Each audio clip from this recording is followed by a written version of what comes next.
कितनी बातें चुननी पड़ेंगी, कितनी बातें तय करनी पड़ेंगी।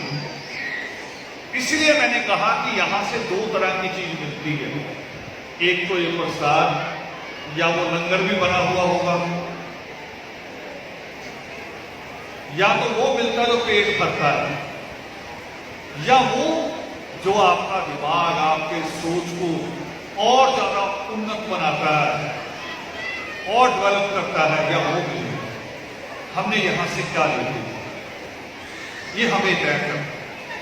अब इसके साथ और बात जोड़ रहा हूं आपकी ताकत की।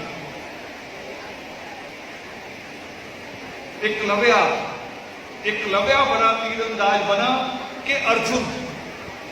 बताओ, बड़ा तीरंदाज कौन बना? एकलव्या। एकलव्या इतना बड़ा तीरंदाज बना कि जब उसका अंगूठा भी मांग लिया द्रोणाचार्य ने, जब अंगूठा कट गया, हम तो ऐसे ही हैं वैसे सारे, ऐसे नहीं अकल आती जब तक अंगूठा या सिर कट ना जाए हमारा। बड़े जज्बाती हैं, पीछे लगे रहेंगे सबके, जो भी आया करे हमारा है, जो भी आया हमारा है। जब तक वो गर्दन काटने तक ना आ जाए आपको समझ में नहीं आता। मगर कटे हुए अंगूठे के बाद एकलव्य ने क्या किया? जब महाभारत के युद्ध के बाद अर्जुन लौट रहा था,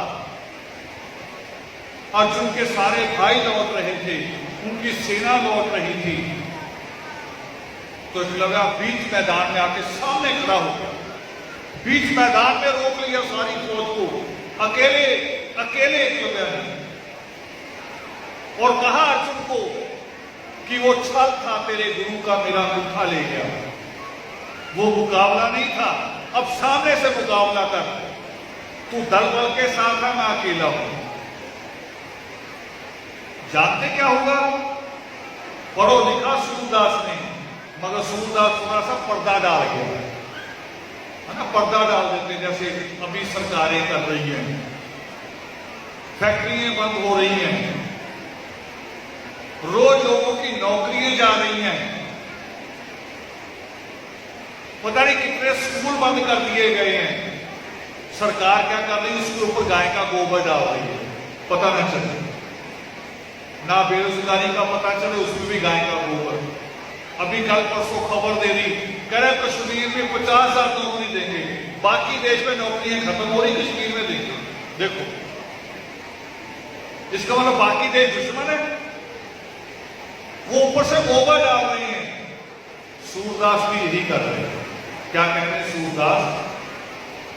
वो कह रहे समय समय की बात है कि अब इस बात को सृष्टिकर्ता वाल्मीकि दयावान नहीं मान, अब इसको समझेंगे हम बराबर रख के। सूरदास कह रहे हैं समय समय की बात है, समय बहुत बलवान, वही अर्जुन, वही गोपियां, वही कृष्ण, वही बात। वो कह रहे समय बलवान था एकलव्य का, नहीं तो अर्जुन भी वही था, तीर कमान भी वही था, कृष्ण भी वही था चक्कर चलाने वाला, मगर सारे एकलव्य के आगे आगे भाग लिए। अकेले एकलव्य के आगे सारी फौज भाग रही है। मुझे इतिहास में याद है, हम बहुत छोटे थे, शायद मेरी 10 साल की उम्र थी उस वक्त, जब पाकिस्तान के साथ लड़ाई हुई थी सन 71 की। तो मुझे वो लाइनें अभी भी याद है, हमारे दादा खबरें सुन सुन के बताया करते थे, रेडियो होता था उस वक्त।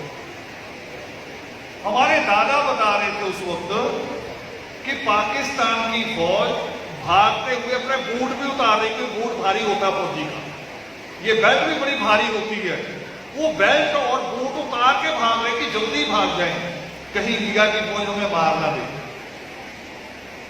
ऐसे महाभारत के उस समय में एकलव्य के आगे अर्जुन और कृष्ण की सेना भागी। वो समय नहीं, समय बलवान नहीं था, मुकाबला सामने का था, धोखा नहीं होने दिया। धोखा नहीं जब हम खाते ना, तब हमें कोई नहीं हरा सकता। जब हम धोखा खाने लगते हैं, आंख बंद कर लेते हैं, सोचते अपना ही अपना है, तब मुश्किल आता है। तब मुश्किल आई और एकलव्य ने हरा दिया। अब समय की बात पे सृष्टिकर्ता वाल्मीकि दयावान क्या कहते हैं? जब भारद्वाज ब्रह्मा का पोता, अभी सीरियल में उल्ट पुल्ट दिखा रहे हैं ना, कह रहे ब्रह्मा से सीखा। ब्रह्मा ने तो खुद अपने पोते से सीखा, और ब्रह्मा के पोते को किसने सिखाया? सृष्टिकर्ता वाल्मीकि दयावान। यानी सृष्टिकर्ता वाल्मीकि दयावान का शिष्य कौन हुआ? भारद्वाज। और भारद्वाज ने किसे सिखाया? ब्रह्मा को। तो ब्रह्मा तो पोता शिष्य हो गया, मगर सीरियल को उल्ट करके दिखा रहे हैं। जब भारद्वाज ने सवाल किए तो ब्रह्मा जवाब नहीं दे पाए। ये हर योग शिष्ट में लिखा हुआ है, और अभी तक के सारे योग शिष्ट, सिर्फ एक योग शिष्ट को छोड़ के जो इंग्लैंड वालों ने छापा, बाकी सारे योग शिष्ट ब्राह्मणों ने छापे हैं, और सब में लिखा हुआ है कि ब्रह्मा ने कहा कि तुम्हारे सवालों का जवाब मेरे पास नहीं है। क्या कहा ब्रह्मा ने अपने पोते को, भारद्वाज को, कि तुम्हारे सवालों का जवाब मेरे पास नहीं है।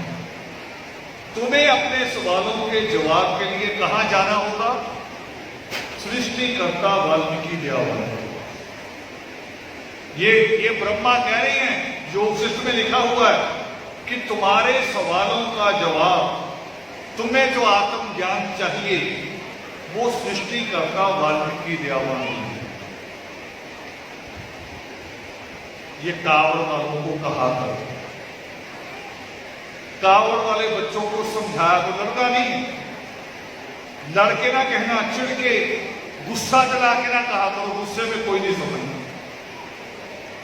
मैं कहता हूं कई बार, मैं अभी सेमिनार में भी मिसाल दे रहा था, हमारे घर में भी छोटे बच्चे भी हैं। जब घर होता हूं तो कभी कभी वो भी अपनी बुक दिखाने आ जाते हैं, मुझे कहते हैं अच्छा आप सुन लो, मैंने याद कर दिया, सुन लो थोड़ा सा। मैं सुन लेता हूं। कभी कभी दिखाने आते लिखा होगा, देखो मैंने लिखा, कोई गलती तो नहीं है। आ जाती है गलती, सबकी आती है, हम भी लिखते हैं रोज, मुझसे भी गलती आती है कई बार। हाथ इतनी तेज चल रहा होता, दिमाग उससे तेज चल रहा होता है, तो लिखते वो ध्यान ही नहीं होता क्या हुआ। आज ही मेरा एक आर्टिकल छप के आया अखबार में, तो उसमें लिखा था लांग में घ पड़ता है पीछे, घ घोड़े वाला, मैंने ग लिख दिया, ग गमले वाला।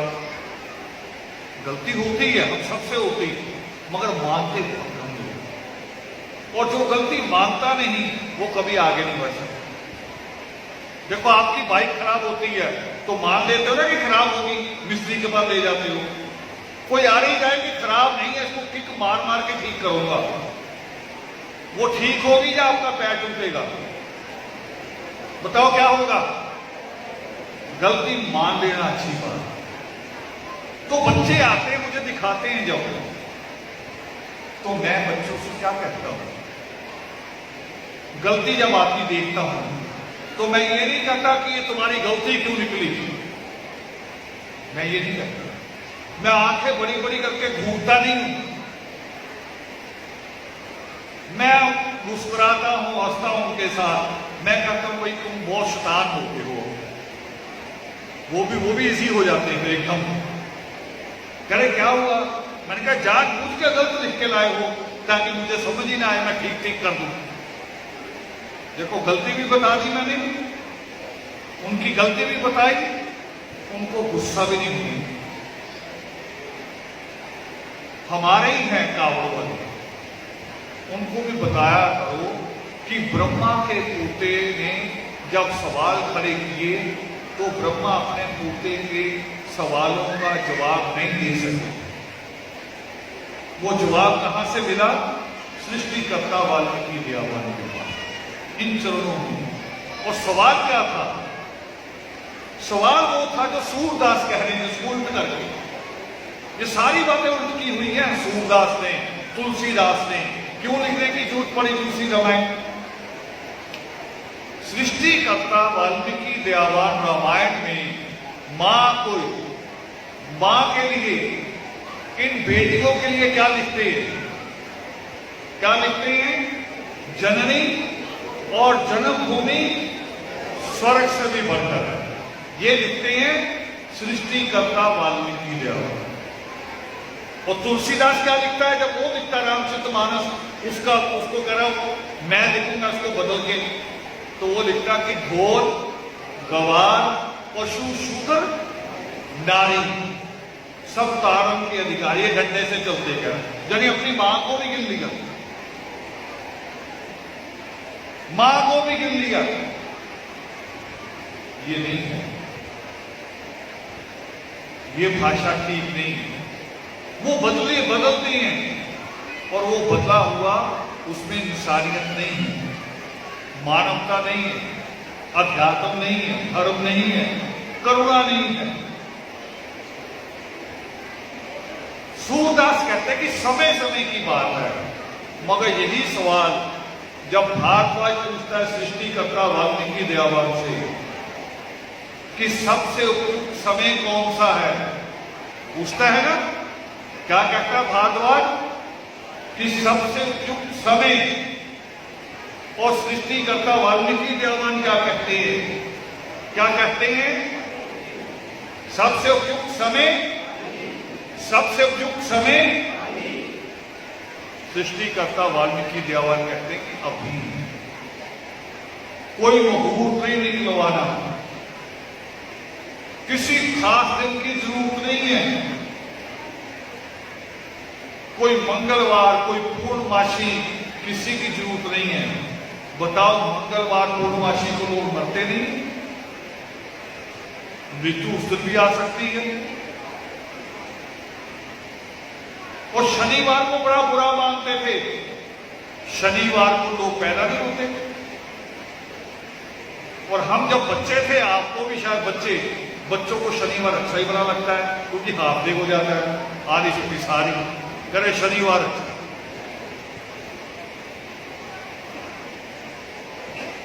अजीब स्थिति, अजीब मानसिकता, यही से आदर्श, यही का आदर्श है कि सृष्टिकर्ता वाल्मीकि दयावान की जिन शिक्षाओं को हम भूल चुके थे, हमें याद ही नहीं थी। वो होते थे प्रगट दिवस पे, तो ज्यादा से ज्यादा हमारी जो सत्संग पार्टियां आती थी, भजन पार्टियां क्या करती थी? और युद्ध का घोड़ा गाते थे, युद्ध का घोड़ा राम ने छोड़ा, है ना, लव उसने पकड़ा, फिर आगे युद्ध जाते। युद्ध की बड़ी आदत थी हमें, हमारी इतनी आदत थी कि बिना युद्ध के तो हमारी शादी नहीं होती थी। शादियों में लड़ाई होनी होनी, युद्ध की आदत। और हमारे बाबा भी बड़े अजीब, बाबाओं ने क्या चला दिया? करे झंडे के ऊपर तीर कमान बनाया करो, भाई सारा दिन लड़ते ही रहोगे। ये ठीक है कि कौम जज्बाती या हार नहीं मानती, सिर कटा सकती है मगर झुकती नहीं। जो वचन करते, वचन से कभी पीछे नहीं हटती, ये ठीक है। मगर सृष्टिकर्ता वाल्मीकि दयावान के हाथ में क्या नजर आता है? उनके हाथ में क्या है? उनके हाथ में तीर कमान नजर आता हमेशा, या हमेशा कलम नजर आती है? क्या नजर आता हमेशा? और ज्यादा जीवन में जरूरत किस चीज की पड़ती है? कलम की या तीर कमान की? कलम की ज्यादा। जितना मर्जी दुनिया युद्ध लड़े, बाद में टेबल पे बैठ के कलम से समझौता लिखा जाता है कि चलो समझौता कर लो, इतना आप ले लो, इतना हम ले लेते हैं, कलम से, तीर कमान से नहीं। अब ये किताब का चर्चा भी चल रहा है इन दिनों, peace and war, Leo Tolstoy ने लिखी, उस किताब का चर्चा चल रहा। पीस यानी शांति और युद्ध, मगर बाद में कौन जीतता है? जीतता कौन है? शांति के युद्ध, शांति जीती है। और कलम से युद्ध आता है कि शांति आती है? शांति आती है। ज्ञान आता है, शिक्षा आती है। तो हमने वो गुण था, गुण रहा है हमने एकलव्य वाला, कुशलभ वाला, कि मैदान में हमारे आगे तो टिक नहीं सकता, ये गुण है। मगर हमारे अंदर सृष्टिकर्ता वाल्मीकि दयावान की कलम वाला गुण भी तो होना चाहिए। ये योगामृत यही काम करते हैं। और एक मिसाल दे रहा हूं आपकी हिम्मत के लिए। बच्चे बहुत परेशान होते हैं, छोटे बच्चे स्कूल से जब कॉलेज जाते हैं, स्कूल में भी जब बड़ी क्लास में आते हैं, मैट्रिक में, प्लस 2 में, तो बराबर के बच्चे बड़े जुलूस सवाल करते हैं, जाति को लेकर, रिजर्वेशन को लेकर बड़े जुलूस सवाल आते हैं और हमारे बच्चे डर जाते हैं। डरते क्यों है? जब जवाब ना हो तब आदमी को डर लगता है। एग्जाम रखा हुआ हो, इंटरव्यू हो, कौन सा बच्चा अंदर जाने से डरेगा? हल्का सा डर तो सबको होता है, हल्का सा, मगर जो बिल्कुल ही तैयार ना हो अंदर जाने को, कौन होगा? जिसके पास कुछ हो ही ना, कोई जवाब ही ना हो, जिसने पढ़ा ही ना हो, और जिसके पास ज्ञान होगा।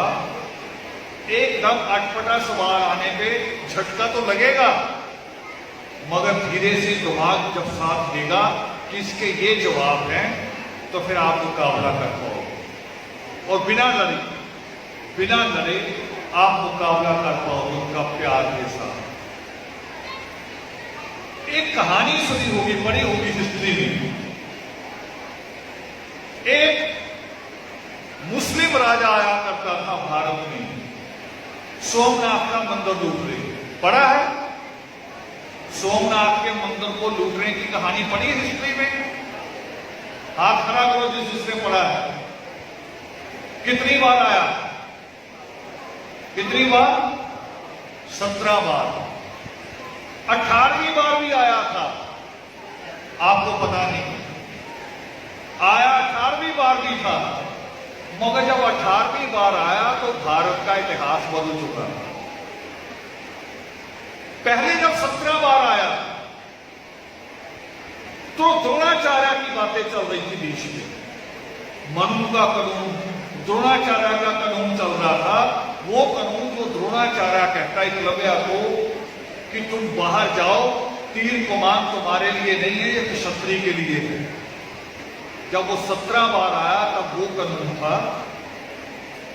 तो पंडित जब वहां थे जो मंदिर के, वो घंटी में जाके कहते थे, घंटी में जाके कि विष्णु आएगा, ब्रह्मा आएगा, वो बुझाएगा।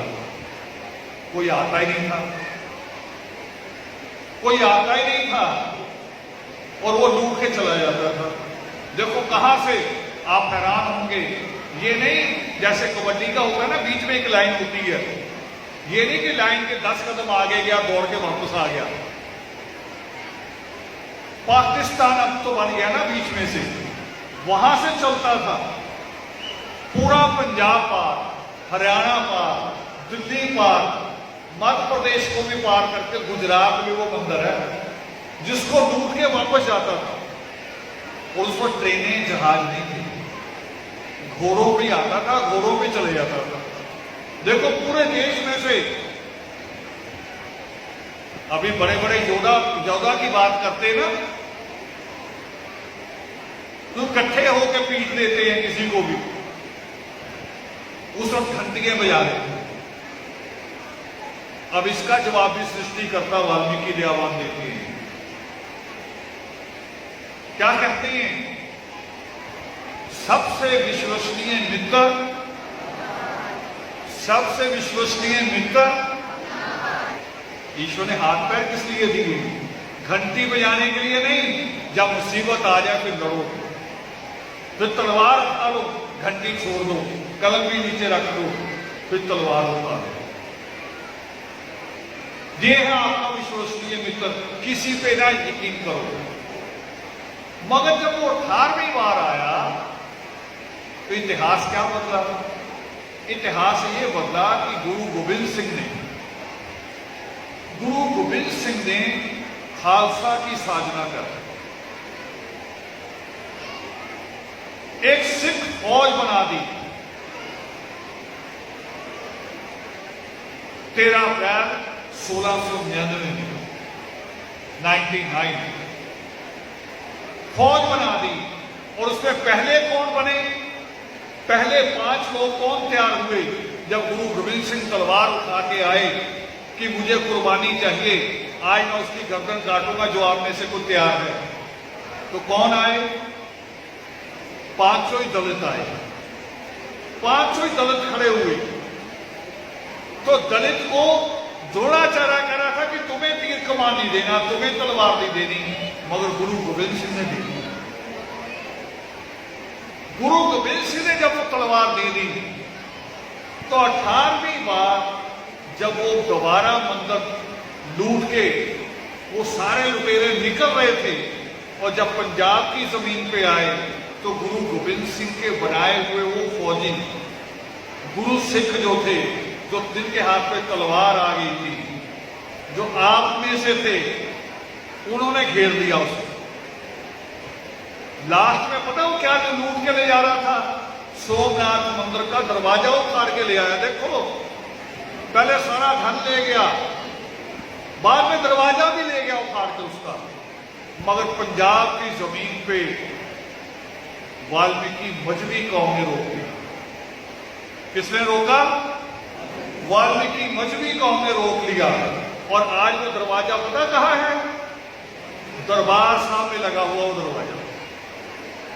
देश की इज्जत, देश की पगड़ी बाहर नहीं जाने, ये ताकत आप में है, विद्वता की भी है। इस देश का संविधान किसने लिखा? किसने लिखा? बाबा साहब भीमराव अंबेडकर ने। और पाकिस्तान का संविधान जिसने लिखा वो भी आप में से था, वाल्मीकि समाज में से। पाकिस्तान का संविधान भी किसी खान मुसलमान ने नहीं लिखा, किसी शेख ने नहीं लिखा, वाल्मीकि समाज के आदमी ने। और बांग्लादेश अलग आजाद हुआ, वहां का संविधान एक लड़की ने लिखा, वो भी दलित लड़की ने, दलित लड़की ने लिखा बांग्लादेश का संविधान। और ये सारे को मिला दे तो यहीं पे जाना मनु का कानून था ना। बंगाल को मिला दो, पाकिस्तान को मिला दो और भारत को, यही तो मनु का कानून था। और मनु का कानून फिर बाद में बदला किसने? आप में से पैदा हुए बाबा साहब भीमराव अंबेडकर। आप में वो योग्यता है, वो ताकत है। कभी पुरानी फिल्म देखते हो, टीवी में आ जाती पुरानी फिल्म जिसमें टेलीफोन पे बात कर रहे हो, भाई इतना सा सीन सोच लो, कोई भी फिल्म। पता है टेलीफोन कैसे मिलता था? पुरानी फिल्म ब्लैक एंड व्हाइट देखना, टेलीफोन बुक कराया जाता था उधर से कि जी इस नंबर से मेरी बात करा दो, फलां शहर का ये नंबर है, फिर उधर से बुक होता था। तो बात पता कैसे करनी पड़ती थी? 4 घरों को सुनाई देता था क्या बात कर रहे, जो करे और जोर से बोलो, सुनाई नहीं देना, और जोर से बोलो। और अब क्या आ गया आपके पास? अब आ गया आपके पास मोबाइल। ये जानते किसने ये तकनीक बनाई है? भारत में टेक्नोलॉजी कौन लाया? सैम पित्रोदा। सैम पित्रोदा उसका बाद का नाम है, उसका नाम असल में गंगा ही है। वो भी दलित समाज में से। ये क्रांति उसने पैदा की है भारत में। आपके पास दिमाग भी है, ताकत भी है, बस थोड़ी सी झिझक है। तो जैसे बैंक की बात मैं कर रहा था, अंदर कदम रखने से डर रही है। अंदर आदमी आप जैसे ही बैठे हैं, बल्कि करप्ट बैठे होंगे, आप ईमानदार हैं। ईमानदारी की मिसाल में भी आप हैं। अंदर करप्ट हो सकता, किससे डर रहे हो आप? हिम्मत जुटाने